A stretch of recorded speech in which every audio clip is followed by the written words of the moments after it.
Imnedija mill-Fondazzjoni Nazaret l-inizjattiva Arti Komunità. B'dan il-proġett, l-arti, is-sfin u l-mużika se jintużaw bħala terapija għal persuni b'diżabilità.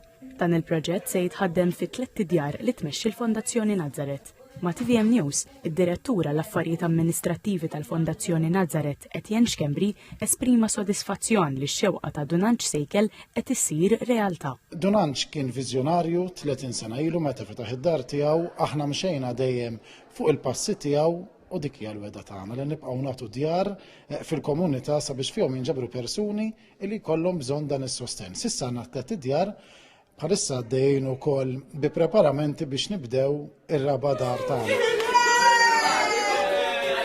Iċ-Chairperson tal-Malta Trust Foundation u l-President ta' Dar Nazaret, Mary Louise Colejro Preka, qalet li b'din l-inizjattiva adulti b'diżabilità se jiżviluppaw il-ħiliet artistiċi tagħhom bl-għajnuna ta' professjonisti.